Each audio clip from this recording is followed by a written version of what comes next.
behind two towering mountains, sealed away by a king's wall of iron and fire, something ancient has waited for centuries.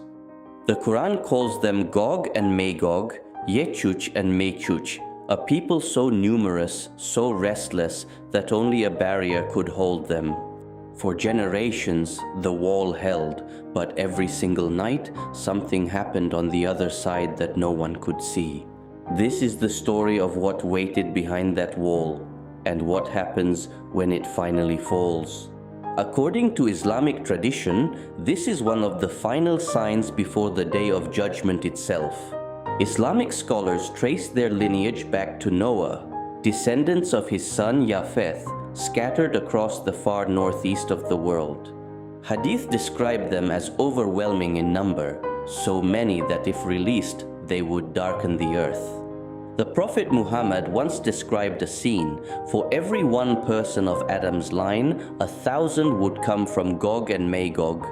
Yet the Quran never describes their faces, their bodies, or their true nature, leaving centuries of mystery behind the silence. What we do know is this: they spread corruption wherever they went, and no army before Dhul-Qarnayn's could ever stop them. That is why, centuries ago, a desperate mountain people begged a passing king for protection. That king was Dhul-Qarnayn, and the barrier he built still stands today, holding back what lies beyond. He warned them, though, "This is a mercy from my Lord, but when his promise comes, he will level it to dust." For centuries, that promise remained just a warning, until the wall began, very slowly, to change. Islamic tradition holds that this erosion happens every single day, and it has never stopped. Each night, according to hadith, Gog and Magog dig at the wall until they can almost see light through it. But every time they are about to break through, their leader tells them, "Go back, we will finish it tomorrow." And so, each morning, they find the wall whole again, as if their work from the night before never happened. This cycle repeated, hadith say, for centuries, always one word away from breaking through, always stopped just in time. Scholars debate the meaning. Was this divine mercy delaying the inevitable, or a test of patience for the world? Whatever the reason, the world outside lived on, mostly unaware of what waited just beyond the mountains. Generations passed, kingdoms rose and fell, and still, night after night, the digging continued unseen. Until, tradition says, a day will come when the leader forgets to say the one phrase that always stopped them. "Tomorrow, if God wills," the leader will say, and for the first time, he will not forget to add those final two words. That single phrase, "if God wills," will be the one thing that finally seals their fate. The next night, they return to exactly where they left off, and this time, nothing stops them. Piece by piece, centuries of erosion finally give way. The wall that held for 1,000 years begins to crumble. In the mountain village nearby, an old man is the first to hear the sound, a deep, grinding roar from the peaks. Within hours, the barrier that had stood since the age of an ancient king finally collapses. For the first time in 1,000 years, there is nothing left between the world and what waited behind it.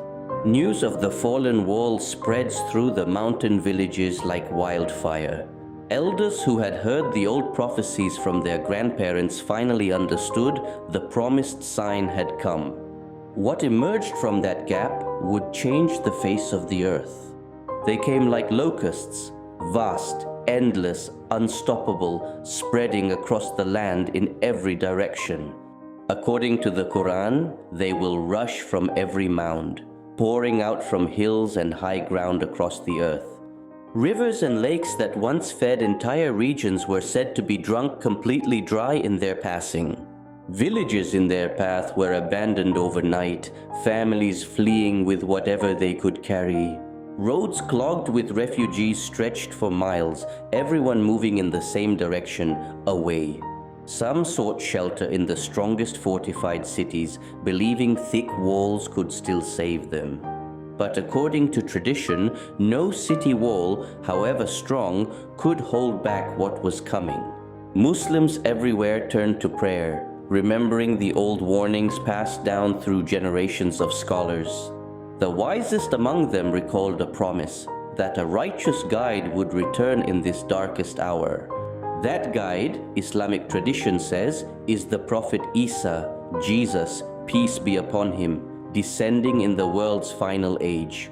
According to hadith, he will descend near a great mosque at a time when the world desperately needs him. Word of his arrival spread faster than the horde itself, hope racing against fear. The remaining believers gathered what strength they had left and began the long journey toward him. But the horde was faster, and soon there was nowhere left to run, except up. Islamic tradition names this refuge Mount Tur, the mountain where the last believers would make their final stand. Thousands climbed through the night, carrying children, elders, and whatever provisions they could gather. By dawn, the mountain was crowded with the last free people of the earth, watching the horde spread below. They prayed together as one, every difference forgotten in the face of a shared final danger. And then, as the sun rose fully, a figure appeared on the horizon, descending, they said, from the sky itself. It was Isa, peace be upon him, dressed simply, radiating a calm that spread even to the most frightened hearts. He did not come with an army, he came with something the horde had no defense against: sincere prayer. The believers gathered around him on the mountain, drawing strength from his presence in their darkest hour. Below them, the horde continued its advance, unaware that its end had already begun. For the believers on Mount Tur, all that remained was faith and the words of a promised prayer.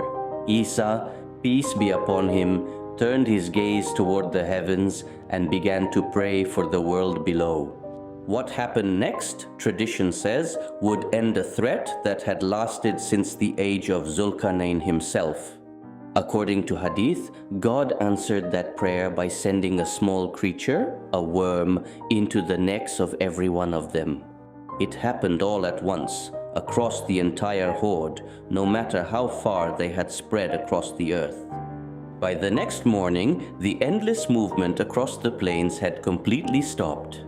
From the mountain, the believers watched in disbelief as the great threat simply fell silent. Isa, peace be upon him, told them the danger had passed, but a new task remained. The scale of what had happened was so vast that the earth itself needed help to recover. According to hadith, God then sent birds with necks like camels to carry away what remained out of mercy for the living. For days, these birds worked across the land, and the plain slowly began to clear. Then came the second mercy. God sent heavy rains to wash and cleanse the entire land. The rains fell for what tradition describes as many days, until the earth was clean once more. From the mountain, the believers watched the land they thought lost slowly become whole again. What had been a graveyard of fear became once more a living, breathing earth. Slowly, the believers began their descent from Mount Tur back into a world made new. Villages that had been abandoned were slowly resettled, homes rebuilt stone by stone. Isa, peace be upon him, remained among the people for a time, guiding them toward justice and faith. The great wall of Dhul-Qarnayn, now fallen, remained only as a memory, its purpose finally fulfilled. Elders would tell this story to their grandchildren, a reminder that even the darkest promise still carries mercy within it. The story of Gog and Magog remains to this day one of the great signs awaited before the end of time. Scholars still study its details today, finding in it lessons about patience, unity, and faith under pressure. And somewhere, tradition says, the story is not yet truly finished. Its final chapter still lies ahead. 2 kings, 2 mountains, 1 barrier, and 1 promise that took 1,000 years to complete. The lesson echoes across both stories. Real strength is not what holds people back, but what holds them together. Even the mightiest walls fall eventually, but sincere faith, tradition teaches, never truly does. This has been the story of Gog and Magog, the promise behind the wall and the mercy that followed. Even today, we build our own walls, borders, screens, routines, believing they'll hold back the world's chaos forever. But as this story shows, even the mightiest wall was only ever meant to last for a while. So we want to ask you, what wall are you counting on to keep your own storm away? And how long do you think it will really hold? Tell us in the comments. Subscribe and turn on the notification bell so you never miss what comes next.